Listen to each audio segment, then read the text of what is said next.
Clip number 388 انشاءاللہ عز و جل اس کلپ میں سورہ آراف کی آیت نمبر 184 سے 186 تک کی تلاوت، ترجمہ اور تفسیر قرآن صراط الجنان سنیں گے۔ بسم اللہ الرحمن الرحیم، اللہ کے نام سے شروع جو نہایت مہربان رحمت والا ہے۔ اولم یتفکروا ما بصاحبهم من جنہ ان هو الا نذیر مبین۔ ترجمہ، کیا وہ غور و فکر نہیں کرتے کہ ان کے صاحب کے ساتھ جنون کا کوئی تعلق نہیں، وہ تو صاف ڈر سنانے والے ہیں۔ ما بصاحبهم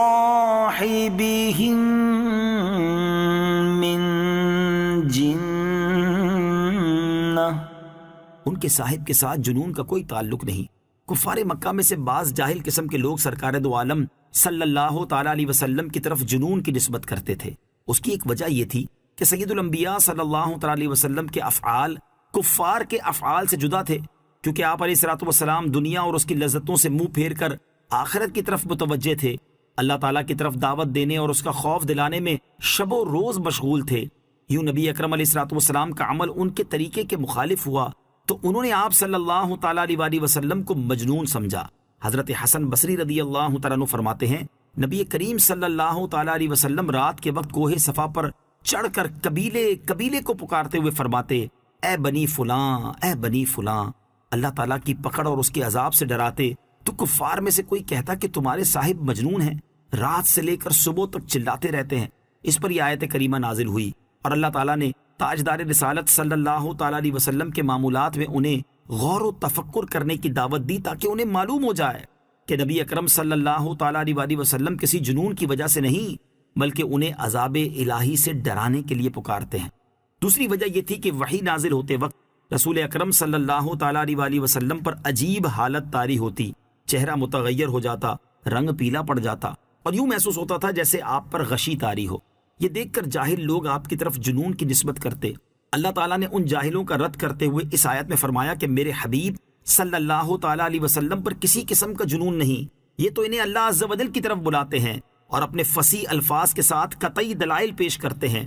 ان کی فصاحت کا مقابلہ کرنے سے پوری دنیا عرب عاجز آ چکی ہے۔ میرے حبیب صلی اللہ تعالیٰ علیہ وسلم کے اخلاق بہت عمدہ اور معاشرت بڑی پاکیزہ ہے، ان کی ہر عادت و خصلت انتہائی نیک ہے، ہمیشہ اچھے کام کرتے ہیں اور اسی وجہ سے تمام عقل مندوں کے مقتدا و پیشوا ہیں۔ اور یہ بالکل بدیہی بات ہے کہ جو انسان عمدہ اور پاکیزہ شخصیت کا حامل ہو اسے مجنون قرار دینا کسی طرح بھی درست نہیں۔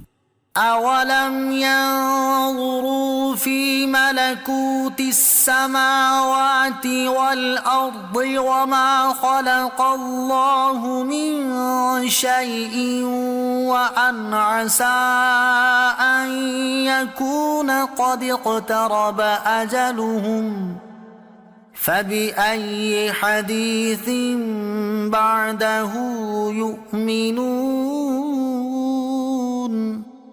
ترجمہ، کیا انہوں نے آسمانوں اور زمین کی سلطنت اور جو چیز اللہ نے پیدا کی ہے اس میں غور نہیں کیا، اور اس بات میں کہ شاید ان کی مدت نزدیک آ گئی ہو تو اس قرآن کے بعد اور کون سی بات پر ایمان لائیں گے؟ اولم ينظروا، کیا انہوں نے غور نہیں کیا؟ اس آیت کا خلاصہ یہ ہے کہ کیا ان کفار نے آسمانوں اور زمین کی سلطنت اور جو چیز اللہ عز و جل نے پیدا کی ہے اس میں غور نہیں کیا تاکہ وہ ان کے ذریعے اللہ تعالیٰ کی قدرت و وحدانیت پر استدلال کرتے؟ کیونکہ ان سب میں اللہ تعالیٰ کی وحدانیت اور حکمت و قدرت کے کمال کی بے شمار روشن دلیلیں موجود ہیں۔ اور کیا انہوں نے اس بات میں غور نہیں کیا کہ شاید ان کی موت کی مدت نزدیک آ گئی ہو اور وہ کفر کی حالت میں مرنے کے بعد ہمیشہ کے لیے جہنمی ہو جائیں؟ ایسے حال میں عقل مند پر لازم ہے کہ وہ سوچے سمجھے اور دلائل پر نظر کرے اور اللہ تعالیٰ کی وحدانیت، نبی اکرم صلی اللہ تعالیٰ علیہ وسلم کی رسالت اور قرآن عظیم کی کتاب الہی ہونے پر ایمان لائے، کیونکہ قرآن پاک کے بعد اور کوئی کتاب اور نبی کریم صلی اللہ تعالیٰ علیہ وسلم کے بعد اور کوئی رسول آنے والا نہیں جس کا انتظار ہو کہ قرآن مجید اللہ تعالیٰ کی آخری کتاب اور حضور پرنور صلی اللہ تعالیٰ علیہ وسلم آخری نبی ہیں۔ اگر ان پر ایمان نہیں لایا تو پھر کس پر ایمان لائے گا؟ من يضلل الله فلا هادي له وَيَذَرُهُمْ فِي طُغْيَانِهِمْ يَعْمَهُونَ۔ ترجمہ: جسے اللہ گمراہ کرے اسے کوئی راہ دکھانے والا نہیں، اور وہ انہیں نہیں چھوڑتا کہ اپنی سرکشی میں بھٹکتے رہیں۔ مَن يُضْلِلِ اللَّهُ فَلَا هَادِيَ لَهُ۔ جسے اللہ گمراہ کرے اسے کوئی راہ دکھانے والا نہیں۔ اس آیت کا یہ معنی نہیں ہے کہ کفار کو اللہ تعالیٰ نے گمراہ کیا ہے، کیونکہ اگر یہ معنی ہو تو کفار قیامت کے دن حجت پیش کریں گے کہ جب اللہ تعالیٰ نے ہمیں گمراہ کر دیا تھا تو اس میں ہمارا کیا قصور ہے، کس قانون کی بنا پر ہمیں ہماری گمراہی کی سزا دی جا رہی ہے۔ بلکہ اس آیت کا معنی یہ ہے کہ جب مسلسل کفری عقائد پر جمے رہنے کی وجہ سے کفار کے دلوں میں گمراہی راسخ ہو گئی اور وہ اپنی سرکشی میں حد سے بڑھ گئے، حتیٰ کہ انہوں نے اپنے اختیار سے اس چیز کو ضائع کر دیا جو انہیں ہدایت اور ایمان کی دعوت دیتی، تو پھر ان کے دل و دماغ سے دعوت حق قبول کرنے کی استعداد جاتی رہی، اور وہ اس طرح ہو گئے گویا کہ اللہ تعالیٰ نے انہیں گمراہی پر